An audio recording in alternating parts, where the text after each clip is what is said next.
आप देख सकते हैं कि यहाँ हम BHS मुजमिल में हैं और यहाँ पे आप असाजा की एक बड़ी टीम को देख सकते हैं। ये अपने सब्जेक्ट में काफ़ी ज़्यादा एक्सपर्ट्स है। ये हमारे मुबशिर साहब हैं। अल्लाह ताला ने इनको गुनागो सलाहियत से नवाजा है। अल्लाह ताला ने इनको बहुत सारी खूबियों से नवाजा है। अपनी फील्ड में ये यकता है, रोज़गार है। और यहाँ पे आप और ये शाहनवाज साहब, इनके क्या कहना है। ये तो माशाअल्लाह अल्लाह ताला ने इनको जो है अपनी सब्जेक्ट में अपनी अपने टॉपिक में ऐसी दस्तरस दे रखी है कि रासिख फिल इल्म है ये। तो लिहाजा मैं चाहूँगा कि इन तीनों हजरात से आप रूबरू आज गुफ्तगू करें। हम इनसे कुछ पूछते हैं और अगर आपको कोई सवाल हो तो आप फ़ौरन हमें कमेंट करें ताकि मैं इनके सामने पेश कर सकूं। सबसे पहले शाहनवाज साहब ये बताएं कि आप अपने सब्जेक्ट में इतने मतलब कि मास्टर माने जाते हैं, क्या वजह है, क्या कैसे आपने इसमें इतनी ज़्यादा मेहनत की है और लोगों में आपने काफ़ी ज़्यादा जो है एक एतमाद हासिल किया है। जी अस्सलाम वालेकुम। मैं आपका बहुत बहुत शुक्रगुज़ार हूँ कि आपने आज मुझे दावत दी, आपने मुझे इस काबिल समझा कि आपने मुझे दावत दी अपने इस प्लेटफॉर्म पे मेरे ख्यालात रखने के लिए। इसका बहुत बहुत शुक्रिया। चीज़ होनी चाहिए कि हमारे यहाँ पे एक कंसेप्ट है कि हम लोग हर कोई एक पर्टिकुलर फील्ड लेना चाहते हैं, चाहे आप मेडिकल में जाए नॉन मेडिकल, क्योंकि हमने स्टीरियोटाइपिंग करके रखी है। मेरा मानना है आप हर किसी भी फील्ड में जाए जिस फील्ड में आपको इंटरेस्ट हो, जिस फील्ड में आपको इंटरेस्ट हो, जिसमें आपका दिल लगे, उस फील्ड में जब आप काम करोगे उसमें आप एक्सेल कर सकते हो। चाहे वो कोई भी फील्ड हो, आप किसी भी फील्ड में एक्सेल कर सकते हो। लेकिन सबसे इंपॉर्टेंट चीज ये होती है वो फील्ड आप चुने जो आपके दिल के काफी करीब हो। क्योंकि जिस मोमेंट आपने वो फील्ड चुना जो आपके दिल के काफी करीब हो, आपको ये नहीं लगेगा कि मैं मेहनत कर रहा हूँ, आपको ये नहीं लगेगा मैं काम कर रहा हूँ, क्योंकि आप इसको बड़ा, क्योंकि जब आपकी दिलचस्पी, फॉर एग्जाम्पल कोई क्रिकेटर होता है, उसकी दिलचस्पी उसमें होती है, उसको ये नहीं लगता वो मेहनत कर रहा है, उसको लगता है कि वो एंजॉय कर रहा है। इसी तरह से जब आपने वो फील्ड लिया जिसमें आपका इंटरेस्ट हो, हमेशा लगेगा कि आप उसको एंजॉय कर रहे हो। फॉर एग्जाम्पल अगर मेरा हिस्ट्री है तो जब मैं पास्ट हिस्ट्री को पढ़ता हूँ, या जब मैं मॉन्यूमेंट्स को देखता हूँ, या जब मैं पास्ट आर्किटेक्चर को देखता हूँ, तो जब मैं उसको एनालाइज करने लगता हूँ मुझे टाइम का पता नहीं चलता है। मुझे ये नहीं पता चलता है कि मैंने इतना सारा टाइम इसमें लगा दिया, क्योंकि मेरे लिए ये बड़ा एक सुकून देने वाली चीज़ है, रूह को सुकून देने वाली चीज़ है। क्योंकि ये जो चीज़ है ये हमेशा से मैं चाहता था मैं इस फील्ड में जाऊँ, और जब मैं इसमें काम करता हूँ मुझे कभी नहीं लगता, चाहे इस पर मैं कोई पेपर लिखूँ, चाहे इस पर मैं कोई काम करूँ, मुझे कभी ये नहीं लगेगा कि मैं काम कर रहा हूँ, मुझे ये लगेगा कि मैं एंजॉय कर रहा हूँ। इसी तरह से अगर कोई भी बच्चा हो, चाहे वो पॉलिटिकल साइंस में जाना चाहता है, चाहे वो ज्योग्राफी में जाना चाहता है, हमारे पेरेंट्स को इनको एनकरेज करना चाहिए। सबसे बड़ी प्रॉब्लम ये है कि हम अब बच्चे को फ्री हैंड नहीं देते हैं।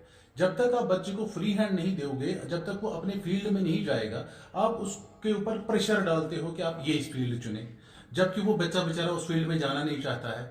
ये होता है कि उसके ऊपर जो आप प्रेशर करके उस फील्ड में लगा देते हो, वो बहुत मुश्किल होता है फिर उस फील्ड में एक्सेल करना।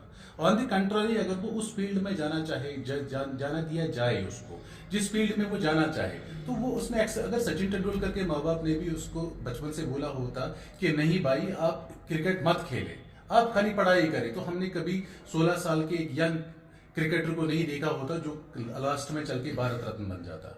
तो जब तक ये चीज नहीं होगी तब तक आप अपने फील्ड में एक्सेल नहीं कर सकते हो। सबसे बड़ी मेरे हिसाब से ये चीज है कि अगर आप अपने फील्ड को दिल से चाहते हो, अगर आप बचपन से चाहते हो कि आप इसी फील्ड में जाए, तो आपके बहुत सारे चांसेस होते हैं कि आप उसमें एक्सेल कर पाओगे।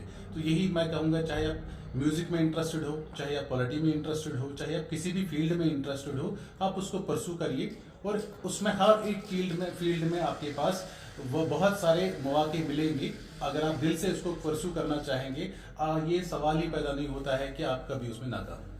अच्छा शाहनवाज साहब, इस तरह आपके कोई मुआसिर, आपके कलीस में ऐसी कोई शख्सियत जिनसे आप मुतासिर हो उनके काम को देखकर, इस तरह कोई है आपकी नज़रों में? जी बिल्कुल, मेरी नज़र हम यहाँ पे बहुत सारे हैं, हर एक से सीखने को मिलता है, क्योंकि हर एक से आप कुछ ना कुछ सीखते हो। लेकिन अगर मुझे किसी एक को चुनना हो, ये हालांकि ये बहुत मुश्किल है, लेकिन अगर एक चुनने की बात करें तो मैं यहाँ पे हमारे स्कूल में डॉक्टर महराज नदवी साहब हैं, उनसे मैं काफ़ी मुतासिर हूँ।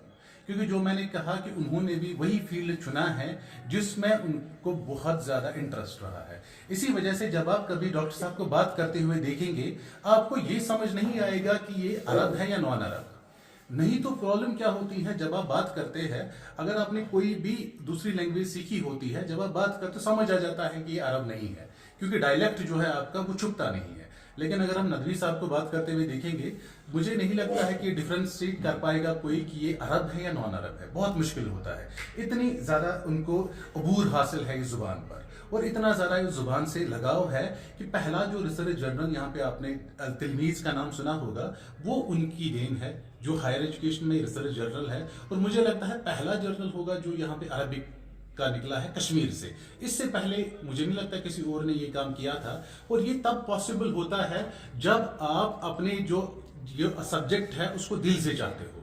डॉक्टर साहब ने हमेशा चाहा है, दिल से चाहा है कि वो अरबी को फरोग करे, दिल से चाहते हैं कि हमारे लोग जो है अरबिक सीखे, ना सिर्फ इसलिए कि हम मुसलमान हैं और वो अरबिक जो है वो अब कुरान शरीफ भी उसमें नाजिल हुआ है, न सिर्फ इसलिए बल्कि अरबिक जो है ये एक बहुत बड़ी लैंग्वेज है। जैसे इंग्लिश है आपकी या बाकी आपकी लैंग्वेज है, अरबिक एक ऐसी लैंग्वेज है जो बहुत सारे मुल्कों में बोली जाती है, और डॉक्टर साहब ने बहुत ज़्यादा काम किया है इसके ऊपर। अगर आप तिलमीज़ का नाम लें तो इसके ऊपर जितना उन्होंने काम किया है, और पहला रिसर्च जर्नल जो मैं आपको बार बार कह रहा हूँ, इसका जितना कंट्रीब्यूशन हम ले, आज तक आपने बहुत सारे लोग हैं जो अरबिक में ऑलरेडी काम कर चुके हैं, लेकिन ऐसा किसी ने ये इनिशिएटिव आज तक नहीं लिया था कश्मीर से। ये पहली बार इनिशिएटिव लिया है डॉक्टर साहब ने, और ये मेरे लिए जो बाहर से थे उनके कोलीग, मेरे लिए एक सीखने वाली बात है कि मैं कैसे अपने फील्ड में एक्सेल कर सकता हूँ।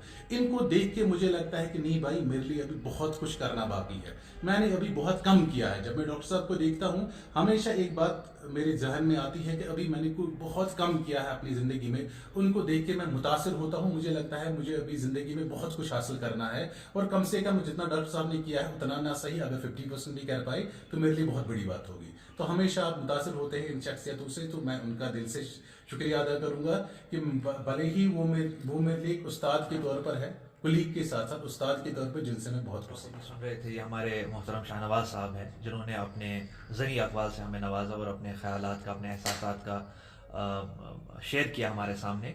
तो हम आपसे यही कहना चाहेंगे कि हम आइंदा भी ऐसी बड़ी मोहतरम शख्सियात को दावत देंगे और नसीहत आमोज़ अल्फाज से मुस्तफ़ीद होते रहेंगे। शुक्रिया।